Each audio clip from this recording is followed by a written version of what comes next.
Assalamualaikum warahmatullahi wabarakatuh.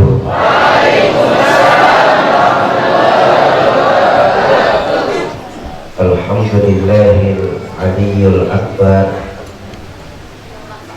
wa azizul ghaffar rabbul jannati wan nar. Wassalatu wassalamu ala sayyidina Muhammadin al-Mukhtar wa alihi al-adhar wa ashabihi al-akhyar, amma ba'd.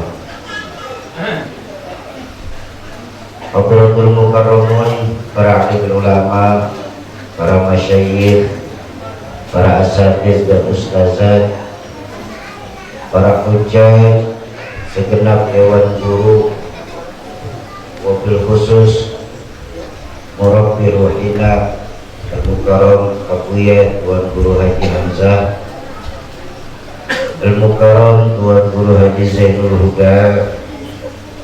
Mudah-mudahan Allah panjangkan usia guru-guru kita dalam ketaatan kepada Allah Subhanahu wa Ta'ala. Bapak-bapak, ibu-ibu, santriwan dan santriwati, para calon penghuni surganya Allah yang dicintai Allah Subhanahu wa Ta'ala. Yang namanya agama tentu ada hal-hal yang bisa dilogikakan, tapi juga banyak hal-hal yang tidak dapat dilogikakan. Kalau dalam agama semua hal bisa dilogikakan, itu bukan agama tapi ilmu pengetahuan. Pun kalau dalam agama semua hal tidak dapat dilogikakan, itu pun bukan agama tapi dongeng. Yang namanya agama ada hal-hal yang bisa dilogikakan, tapi juga banyak hal-hal yang tidak dapat dilogikakan. Ketika kita bertemu dengan hal-hal yang tidak bisa dilogikakan, bisa dipahami dengan nilai-nilai keimanan. Contoh, bagaimana mungkin bisa otak sekecil punya kita di dunia ini memahami peristiwa sebesar Isra dan Mi'raj? Baginda Nabi melakukan perjalanan yang sedemikian jauh cuma dalam tempo yang sedemikian singkat, menembus 3 buah alam, alam nasut, alam malakut, alam lahut. Alam yang manusia, alam ketuhanan, malaikat, dan alam ketuhanan. Menembus 3 buah alam hanya dalam sepertiga malam terakhir. Enggak mungkin, kata kita. Betul? Impossible menurut ilmuwan-ilmuwan sekular. Tapi jangan sampai lupa, Isra Mi'raj ini maunya Allah. Ketika kita sudah bertemu dengan maunya Allah, apa yang gak mungkin buat Allah? Jawab oke. Idza arada syai'an ayyakula lahu kun fayakun. Kalau hukum otak, hukum kita, hukum manusia terbentur pada 2 hal, Bang. Apa? Sebab, akibat. Ini hukum logika nih. Contoh hukum logika. Kalau ada adik-adik kecil di hadapan kita, otak kita pasti berpikir. Itu kalau ada anak kecil, pasti ada ibu, pasti ada bapak. Betul-betul? Kenapa? Ibu bapak namanya sebab, anak namanya akibat. Gara-gara kerjasama yang baik antara ibu sama bapak, maka keluar anak. Itu hukum otak. Tapi kalau hukum Allah tidak mesti kayak begitu. Nabi Adam, ibu tidak ada, bapak tidak ada. Allah mau jadi Nabi Adam. Jadi ya? Jadi. Nggak mungkin bisa diselidikin, bahkan dengan ilmu yang paling mutakhir sekalipun. Kok Nabi Adam bisa ada ya? Padahal Nabi Adam nggak punya ibu, nggak punya bapak. Apa mungkin Nabi Adam keluar dari pohon jambu? Di sini otak mesti tahu diri, itu bukan wilayah kamu. Tak. Jadi kan kadang-kadang kita sekarang otak suka nggak tahu diri. Mentang-mentang kita sudah merasa pintar, mentang-mentang kita sudah merasa jago, mentang-mentang kita sudah merasa kaya, akhirnya kita masukkan agama dalam otak kita. Ini sudah dibaca sama Allah lewat Al-Quran. Kalla innal insana la yabgha ara'ahus. Jangan begitu manusia.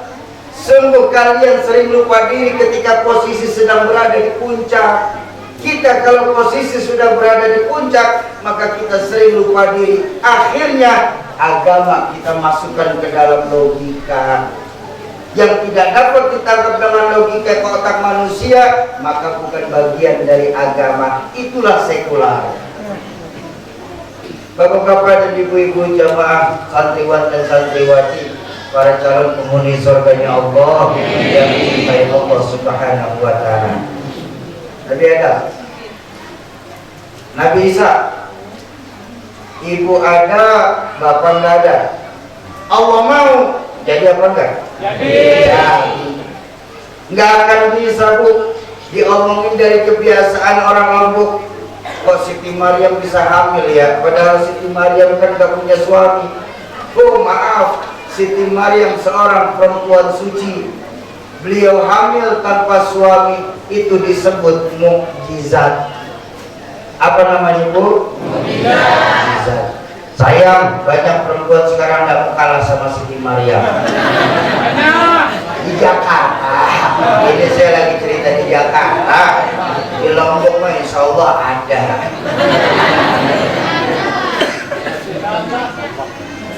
Lalu apa ilmu yang kita ambil dari pengajian umum pada siang hari ini? Dalam rangka siang hari ini, pengajian umum ini, saya hanya ingin menyampaikan satu buah hadis baginda Rasulullah Sallallahu Alaihi Wasallam. Beliau pernah bersabda, sayati zamanun ala ummati la yabqa minal islam illa ismu wa la yabqa minal quran illa rasmu masajiduhum amirah wa hiya kharabum minal huda. Akan datang nanti zamannya di tengah-tengah umatku ini di mana Islam hanya dikenal sebatas cerita saja, sebatas namanya saja. Quran hanya dikenal sebatas tulisan. Saat itu kata baginda Nabi, masjid-masjid bagus, musola megah-megah, tapi kosong dari pancaran sinar hidayah. Ayo kita renungkan hadis baginda Nabi ini, terutama buat adik-adik santri saya ini. Bukankah saat ini banyak hadis baginda Nabi yang diucapkan lebih dari 14 abad yang lalu saat ini mulai terjadi kebenaran? Saya tanya. Sekarang ini di Lombok nih masjid-masjid bagus apa tidak? Alhamdulillah. Musola megah-megah apa tidak? Beberapa musola pakai AC bahkan ya. Tapi maaf Bapak Ibu, lihat fungsi masjid dan musola yang ada sekarang ini. Enggak ubahnya layaknya sebuah museum. Tahu museum? Tempat penyimpanan barang-barang antik. Yang isi masjid sama musola di Lombok sekarang rata-rata 50 tahun ke atas. Barang antik.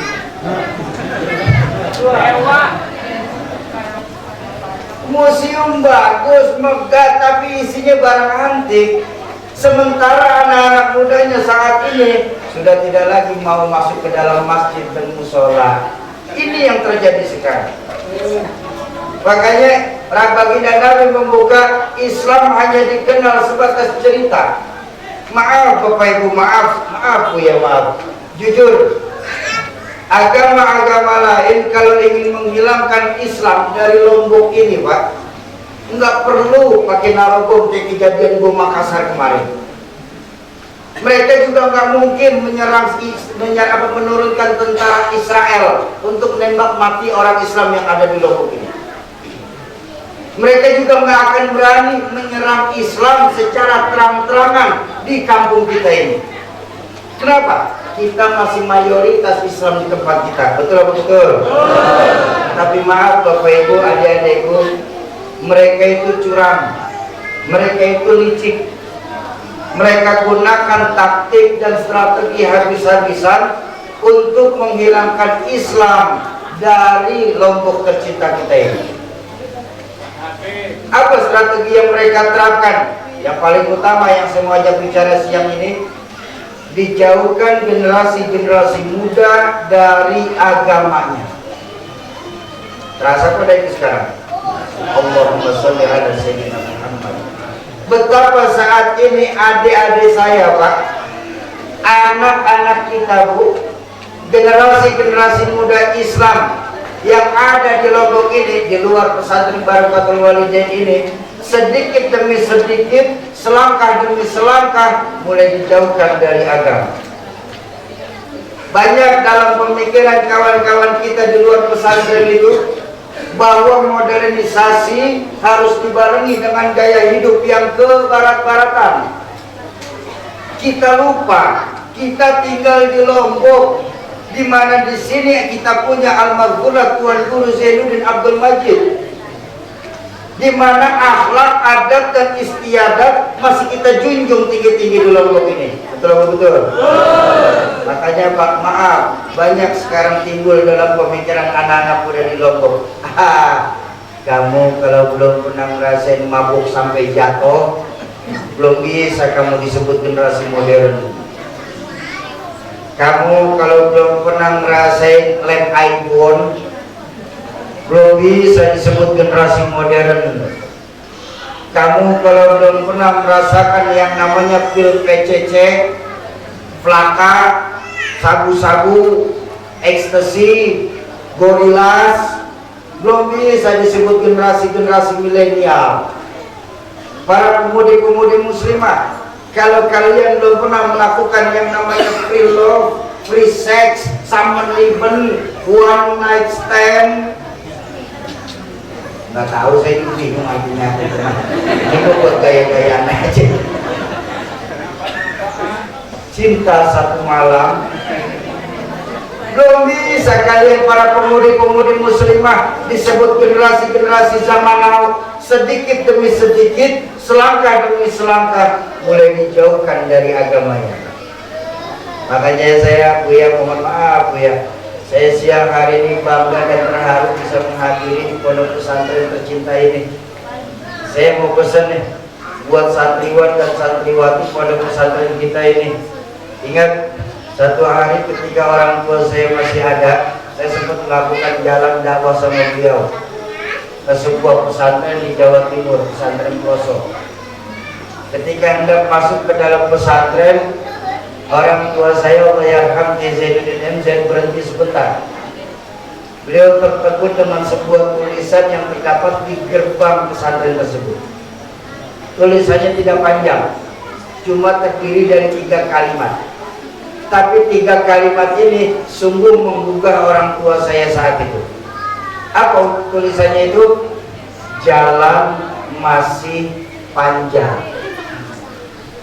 Seolah-olah dalam tulisan itu Allahyarham Zainuddin Pelosok itu berpesan buat para santri. Hei kalian para santri, iya kalian sudah hafal itu Jurimiyah, iya kalian sudah hafal itu Miritik, bahkan di luar kepala itu Alfiyah Ibnu Malik. Tapi ingat baik-baik santri, bahwa jalan masih panjang.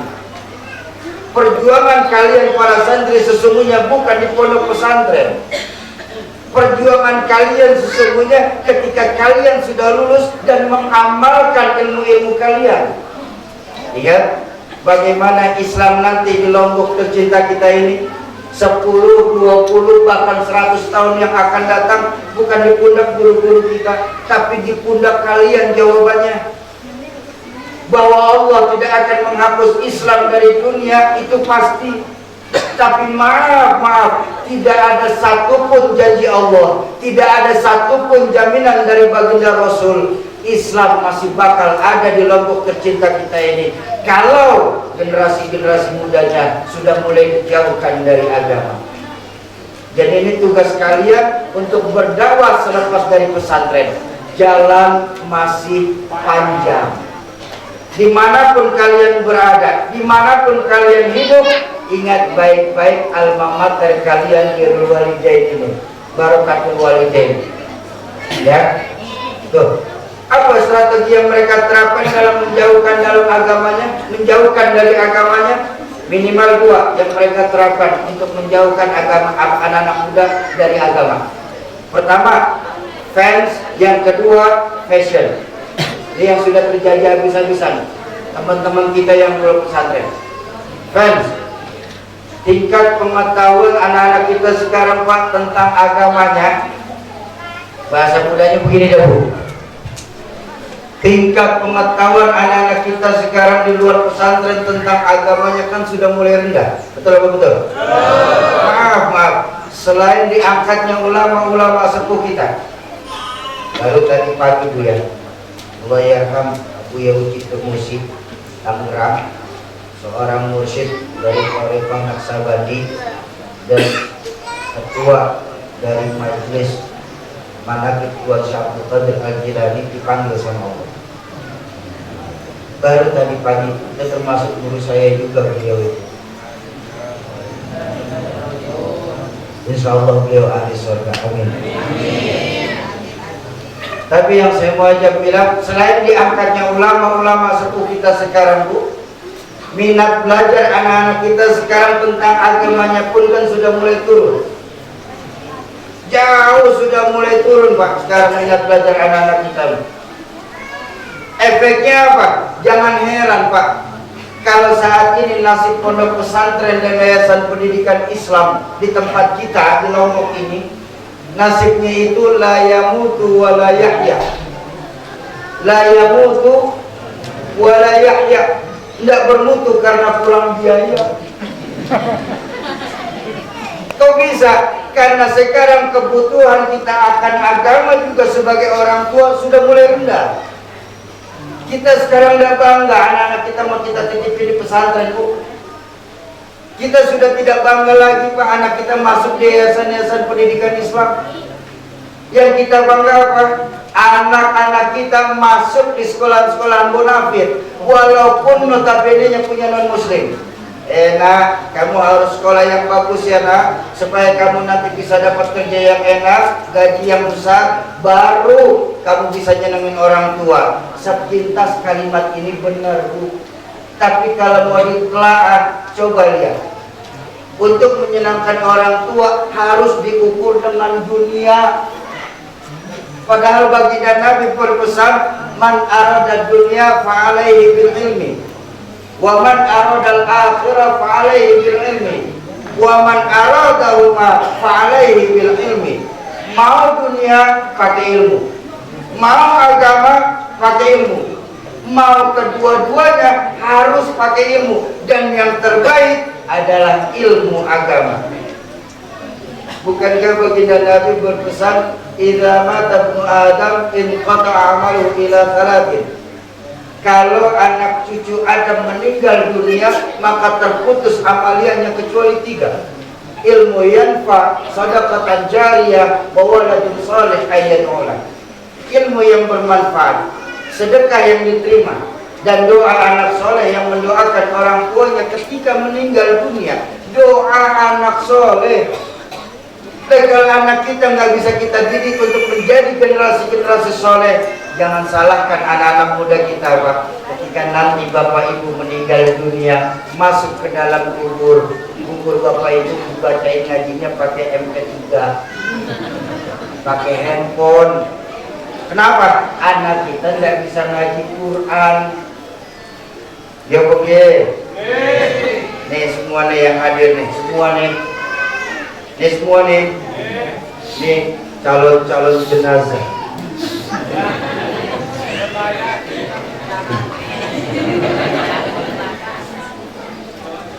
Maaf Pak, maaf. Semua kita ini kan cuma sebatas perantau di bumi Lombok ini. Semua kita. Boleh namanya orang merantau kan mesti pulang. Orang merantau harus pulang. Sombong kita Bu.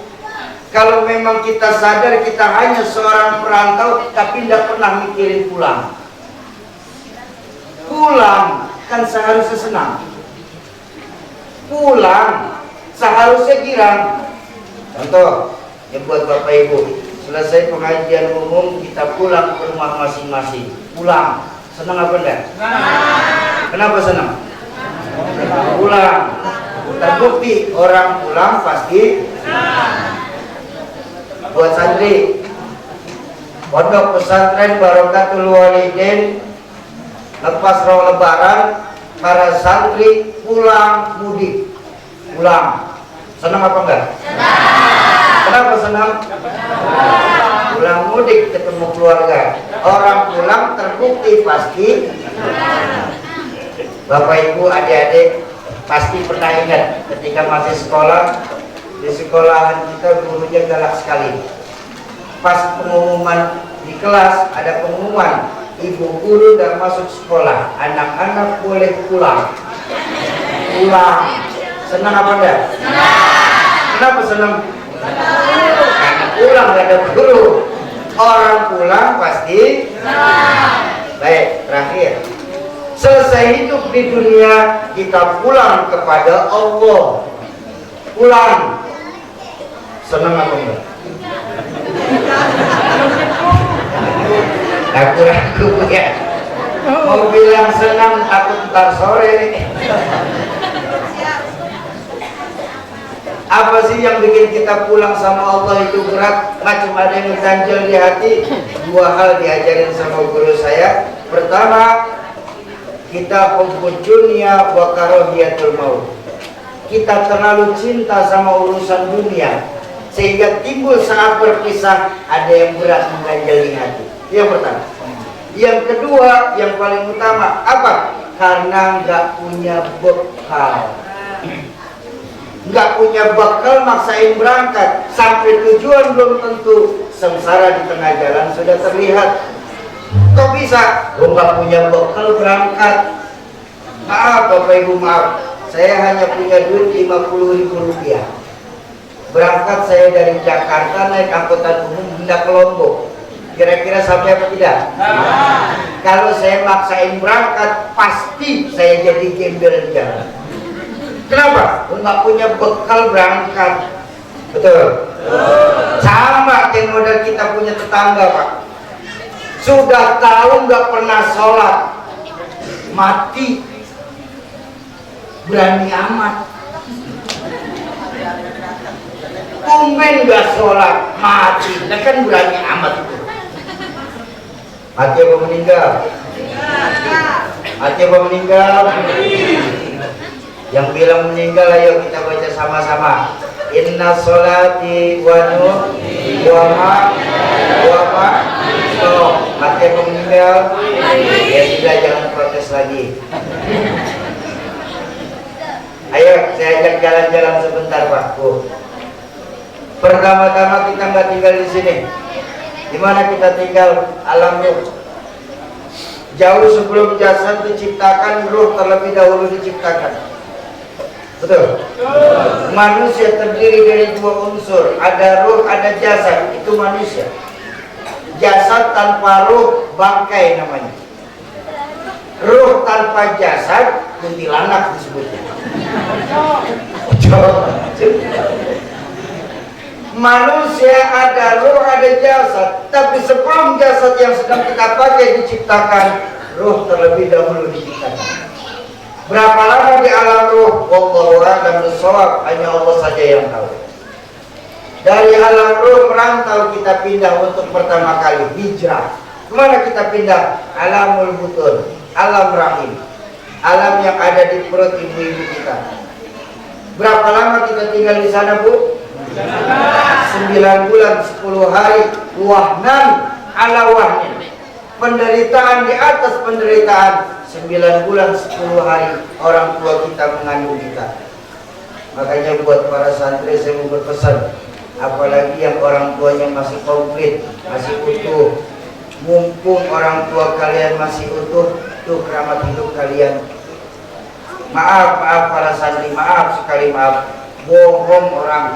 Ada yang bisa jadi orang besar tanpa keberkahan kedua orang tua, terutama ibu. Tahadusan bin nikmah.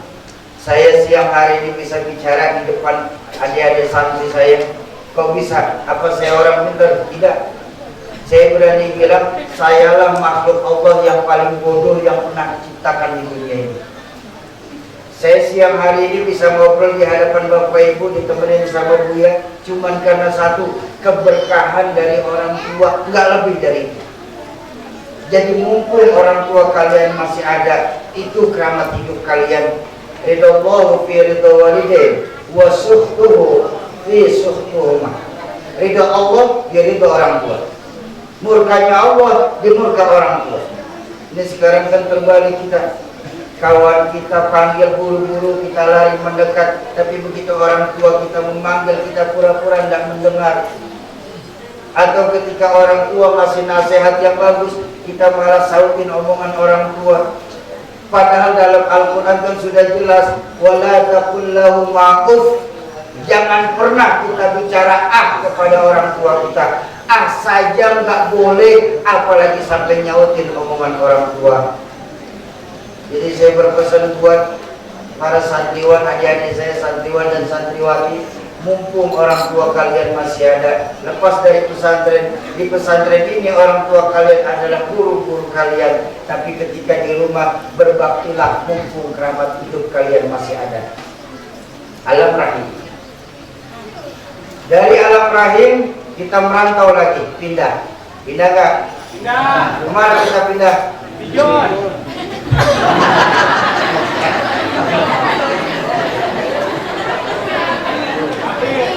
Di sini kita sekarang, betul? Berapa lama kita tinggal di Lombok Timur? Sampai malaikat maut menjemput kita. Kapan? Wallahu a'lam bishawab. Tergantung waktu jatahnya. Ada yang jatah di dunia ini 2000 tahun, Nabi Adam. Usia umat Nabi Adam rata-rata 2000 tahun. Ada yang jatah di dunia ini 940-an tahun. Siapa? Nabi Nuh. Usia umat Nabi Nuh rata-rata 900 tahun saat ini.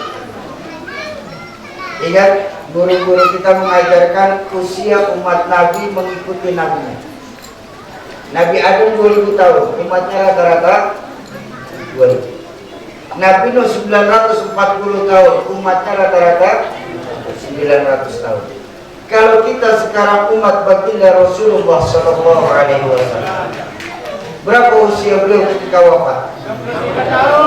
63. Itu standar kita sekarang.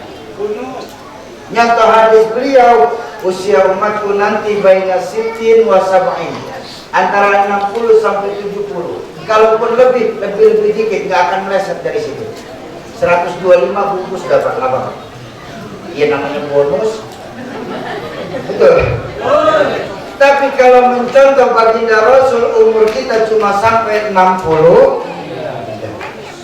Maka kalau siang ini Bapak Ibu sudah terasa 50 tahun, waspada. 13 tahun lagi. Tapi jangan khawatir, kalau siang ini kita baru terasa 62 tahun 11 minggu 11 bulan 3 minggu 5 hari, makan yang enak-enak. Dua hari lagi mau dijemput.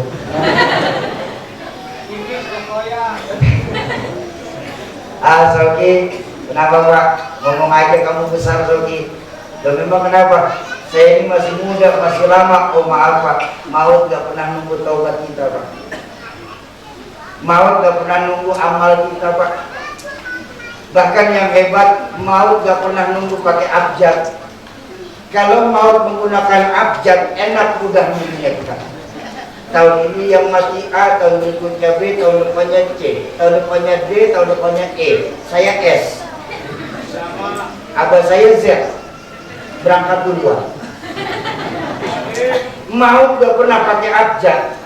Siap atau tidak siap, suka atau tidak suka, yang namanya malaikat maut pasti akan menghampiri kita dan berpisah kita ruh dengan jasad kita. Alhamdulillah. Apa yang saya mau ajak bicara tentang alam dunia? Mumpung kita masih ada di dunia ini, ruh berpisah dari jasad, belum berpisah dari jasad. Ladang amal masih banyak yang bisa kita tanam. Pintu taubat masih terbuka lebar-lebar. Ayo kita pergunakan waktu ini dengan sebaik-baiknya. Untuk apa? Untuk membangun dan membantu agama Allah. In tansurullaha yansurkum wa yusabbit aqdamakum. Ayo kita bantu untuk agama Allah dengan apapun yang kita bisa. Terutama buat para santriwan dan santriwati. Kalian lulusan pondok pesantren Barokatul Walidaini, jangan semuanya jadi guru, jangan semuanya jadi kiai, tapi contohlah para sahabat Rasulullah Sallallahu Alaihi Wasallam. Baginda Rasul walaupun seorang yang maksum, tapi dalam perjuangan beliau selalu dikawani oleh 5 karakter sahabat utama. Rasulullah punya Sayyidina Abu Bakar Siddiq. Siapa Sayyidina Abu Bakar Siddiq? Orang tua bijaksana, tempat Nabi tukar pikiran. Selesai? Belum. Rasulullah punya Sayyidina Umar bin Khattab. Siapa Sayyidina Umar bin Khattab? Seseorang yang berani mengorbankan nyawanya untuk keselamatan baginda Nabi saat hijrah. Selesai? Belum. Rasulullah punya Sayyidina Utsman bin Affan. Siapa Sayyidina Utsman bin Affan? Orang kaya yang dermawan. Insya Allah Pak, di Lombok ini nggak akan kekurangan Sayyidina Umar sama Sayyidina Abu Bakar. Amin. Yang susah nih nyari Sayyidina Utsman nih sekarang Pak. Ya, ini yang rada susah. Makanya saya berpesan buat para santri, maaf ya saya harus ngomong begini ya. Para santri Barakatul Walidain jangan semua jadi ustadz, harus ada yang jadi orang kaya. Amin. Kenapa? Islam ini insya Allah nggak akan kehilangan para guru. Insya Allah nih bakal ada para guru nih. Selama pondok pesantren ada, insya Allah guru nggak akan kekurangan. Amin. Tapi yang jelas-jelas Islam lagi krisis ini orang kayanya. Orang kaya yang mengeluarkan harta untuk kemajuan agama, ini yang lagi krisis. Makanya saya berharap paling tidak 70% dari santriwan dan santriwati Barakatul Walidain ini menjadi agnia. Amin ya Rabbal. Supaya apa? Supaya bisa membangun pondok pesantren yang kalian pernah tinggal di dalam ini. Selesai? Belum. Rasulullah punya Sayyidina Ali bin Abi Thalib. Siapa Sayyidina Ali? Sosok muda yang intelek. Ini tugas kalian para santri, harus menjadi sosok yang intelek. Selesai? Belum. Rasulullah punya Sayyidatuna Khadijah binti Khuwailid. Siapa Sayyidatuna Khadijah? Sosok perempuan yang salehah, yang beriman lebih dahulu sebelum yang lain beriman, yang rela mengeluarkan harta untuk kemajuan dakwah Nabi. Ini perempuan soleha, istri yang sekaligus menjadi pendamping dakwah buat baginda Rasulullah Sallallahu Alaihi Wasallam. Ya, lulusan pesantren tercinta ini harus di berbagai macam bidang. The right man in the right job. Setuju? Yang pertama, ya, yang pertama fans. Tingkat kesukaan akan tokoh-tokoh agama itu tantangan kalian lah jawabannya nanti. Bagaimana Islam di tempat kita? Maaf, kehadisan penyemah. Saya dulu ketika masih kecil bareng sama abang-abang dan adik saya, kalau ya ada teman-teman orang tua yang datang ke rumah, ditanya sama beliau, Rogi, ya Bang, kamu besar ingin jadi apa? Oh, saya ingin seperti Pangeran Diponegoro Bang. Kamu besar ingin seperti siapa Sogi? Saya ingin seperti Kiai Ahmad Dahlan Bang. Kamu besar ingin seperti siapa Sogi? Saya ingin seperti Mbah Hashim Asy'ari Bang. Dulu saya kecil kalau ditanya. Sekarang Bu, anak-anak kita kalau ibu tanya, kamu besar mau jadi siapa? Saya ingin seperti Atta Halilintar. Hati-hati Bu. Buat ibu-ibu yang masih punya anak di luar pesantren dan masih megang handphone, saya pesan ya, waspada, periksa di handphone anak-anak kita masih ada atau tidak aplikasi yang bernama TikTok. Kenapa? Itu Pak, maaf Pak, aplikasi tersebut itu aplikasi yang berbahaya buat umat Islam, terutama anak-anak muda. Karena di aplikasi tersebut satu sifat dasar muslim dan muslimah sudah mulai diangkat lewat aplikasi tersebut. Apa? Hilangnya rasa malu dalam jiwa muslim dan muslimah kita. Bagaimana mereka punya malu? Iya, mereka gunakan jilbab panjang, iya mereka akan gunakan baju kurung, tapi mereka berjoget sedemikian rupa yang ditonton jutaan mata lewat media sosial. Ini dosa jariah namanya. Ya Bu, hati-hati Bu, hati-hati nih sekarang nih. Sangat terasa, Bu, sangat terasa bahwa di 2021 ini Pak, kita memang sedang berpacu dalam itu agama. Agama.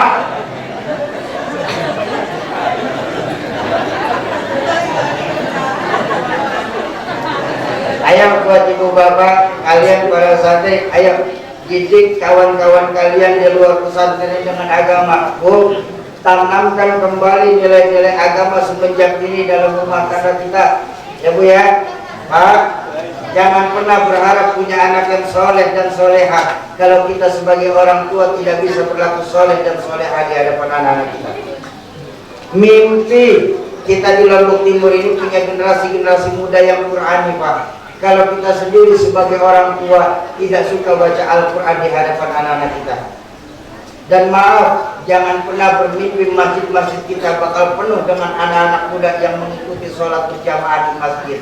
Kalau kita sebagai orang tua tidak mau mengajak anak-anak kita di luar pesantren untuk menghidupkan sholat berjamaah di masjid. Pepatah Arab pernah mengajarkan ma fil aba fi abna. Bapak kalong, anak kampret. Bapak nyolong, anak nyopet. Fotokopi bagaimana asli. Apa yang dia lihat orang tua, maka begitulah bakal jadi anaknya. Ayo didik anak-anak kita, generasi-generasi muda Islam yang ada di luar pesantren Barakatul Walidain ini. Bapak-bapak dan ibu-ibu jamaah ma'asyiral muslimin dan muslimat, para calon penghuni surganya Allah yang dicintai Allah Subhanahu wa taala. Yang pertama, fans yang terjajah bisa-bisa adik-adik saya. Yang kedua, fashion, gaya berpakaian, masya Allah. Coba lihat sekarang yang laki udah nggak senang lagi pakai sarung, udah nggak senang lagi pakai gamis. Yang perempuan lebih prihatin. Kalau kita masuk ke daerah wisata di Lombok ini, coba lihat adik-adik kita yang perempuan, Pak. Mereka agama Islam, agamanya Islam, tapi pakaiannya kayak kekurangan bahan. Baju adiknya udah jelas-jelas kekecilan masih dipakai ibu. Depan ditutup, belakang terbuka. Belakang ditutup, pusernya kemana-mana. Ini hati-hati ya Bu ya, adik-adik saya yang muslimah tunggu perhatikan. Yang buat perempuan, ingat baik-baik bahwa baginda Rasulullah pernah bersabda lebih dari 14 abad yang lalu, nisaun kasiyatun ariyat ma'ilat mumilat. Seorang perempuan yang apabila mereka berpakaian tapi telanjang. Ini kan banyak nih sekarang di tengah-tengah kita ya Bu ya. Berpakaian tapi telanjang. Iya, saya bilang mereka menggunakan jilbab dan baju panjang, tapi baju panjangnya dibuat untuk nyetak badan. Ini loh maksudnya kasiyatun ariyat, berpakaian tapi telanjang, tidak nutup aurat, tidak menjaga kehormatannya sebagai muslimah. Waru'usahunna kalbuhtil ma'ilat, menata rambutnya sedemikian rupa sama menyerupai punuk unta. Model perempuan kayak begitu nanti di yaumil akhir, pesan baginda Nabi, jangankan mereka melihat surga, baunya nggak akan mereka cium. Padahal wangi surga Bu, 500 tahun perjalanan sudah bisa tercium aromanya surga. Bukankah saya ngaji oleh guru saya Hadratul Syekh Layaham Kiai Muhammad Iskandar. Saya ngaji sama beliau, diajarkan ketika nanti kita meniti sirat, yang jembatan kecil, saking tipisnya di jembatan, satu rambut masih bisa dibelah 7, saking tipisnya. Itu waktu yang akan kita tempuh selama perjalanan itu 1500 tahun perjalanan. 500 tahun terakhir kita sudah bisa mencium aromanya surga Bu. Maaf Pak, kira-kira Bu, surganya dulu apa wanginya dulu? Wanginya. Bapak tenang dulu. Bu, kira-kira surganya dulu apa wanginya dulu? Wanginya. Oke, kalau itu masih susah, sekarang saya tanya yang agak-agak sering. Kira-kira kalau suami ibu kentut, yang kecium ketahuan orangnya apa baunya? Baunya. Sering ngikutin istri Pak. Ayo tugas para santri, contohlah seperti Imam Syafi'i Ketika Imam Syafi'i hendak masuk ke dalam satu kampung, yang beliau lihat dari satu kampung tersebut cuma dua perkara. Apa? Masjid lebih bagus daripada rumah sekitar, dan anak-anak muda masih mau menghidupkan masjid. Kalau Imam Syafi'i menemukan dua perkara tersebut di dalam satu kampung, cerah mukanya seketika itu juga. Kenapa? Terbukti bahwa Islam masih akan lama di tempat itu. Inilah tugas kalian para santriwan dan santriwati, untuk bagaimana biar Islam masih akan ada, tetap ada di tempat di Lombok Timur tercinta kita ini. Terakhir sama-sama kita baca surat Al-Fatihah. Kita tunjukkan kepada orang tua kita, guru-guru kita, keluarga, sahabat dan kerabat kita yang terlebih dahulu mendahulukan kita. Khusus manis tamahahun dari sababi kullu. Satu khas Al-Maghfurah Tuan Guru Haji Zaidin Abdul Majid dan Al-Walid Haji Zaidin MZ serta Umi Haji Siddiq Khalilah binti Haji Ayyub. Mudah-mudahan wasilah Fatihah Allah lapangkan kubur beliau-beliau, Allah jadikan kubur beliau-beliau sebagai taman dari taman surga. Yang kedua, untuk kita semua, orang tua kita, guru-guru kita, keluarga, sahabat dan kerabat kita yang pada siang hari ini sedang kurang sehat, mudah-mudahan wasilah Fatihah dan keberkahan dari tempat mulia ini Allah angkat segala penyakitnya, Allah sembuhkan tanpa kurang satu apapun. Yang ketiga, untuk kita semua yang hadir di majelis ilmu siang hari ini, majelis ilmu ay majelis yustajabu fihi doa, majelis tempat diangkatnya doa. Mudah-mudahan wasilah Fatihah lewat keberkahan dari majelis ilmu, lewat keberkahan dari pondok pesantren tercinta kita ini, lewat keberkahan duduk bersama para tuan guru kita, serta keberkahan dari yang membawa berkah baginda Rasulullah SAW. Yang sedang ada hajat, Allah percepat qabul hajatnya, Allah gampangkan segala urusannya, Allah luaskan rezekinya, Allah jadikan anak keturunan kita sebagai anak keturunan yang soleh dan solehah, serta Allah jadikan rumah tangga kita sebagai rumah tangga yang sakinah mawaddah warahmah. Yang keempat, khusus untuk santriwan dan santriwati pondok pesantren Barakatul Walidain, mudah-mudahan Allah jadikan generasi-generasi pondok pesantren ini sebagai generasi yang berguna bagi bangsa, negara dan agama. Ala hadirin niyah wa ala kulli niyatin salihah wa ila hadratin Nabil Mustafa. Al-Fatihah. Bismillahirrahmanirrahim. Alhamdulillahirabbil alamin arrahmanir rahim maliki yaumiddin. Iyyaka na'budu wa iyyaka nasta'in ihdinas siratal mustaqim siratal ladzina an'amta 'alaihim ghairil maghdubi 'alaihim waladdallin. Amin. Kesimpulan untuk Bapak Ibu dibawa pulang adalah intan yang paling mahal, mutiara yang paling berharga itu nilai-nilai keimanan. Ya, Allah nggak akan tanya berapa banyak harta kita. Allah juga nggak akan tanya berapa luas tanah kita. Yang Allah akan tanya iman dan ihsan kita, amal kita. Jaga iman kita baik-baik, Pak. Tapi jangan buat diri kita, wariskan kepada anak keturunan kita nanti. Agama bukan warisan, tapi iman harus diwariskan. Kenapa? Untuk iman kita hidup. Dengan iman sekarang kita sedang berjuang, dan dalam iman nanti kita berharap bisa kembali ke hadirat Allah Subhanahu wa ta'ala. Kalau ada kalimat-kalimat saya yang salah, itu mutlak datangnya dari mulut saya yang bodoh ini. Sungguh saya yang berdiri di hadapan Bapak Ibu tidaklah lebih alim daripada Bapak Ibu yang duduk di hadapan saya. Mohon dibukakan pintu ridha dan pintu maaf yang sebesar-besarnya. Terima kasih kepada Tuan Guru kita dan Guru Hamzah. Mohon maaf. Usikum wa nafsi bitaqwallah. Assalamualaikum warahmatullahi wabarakatuh.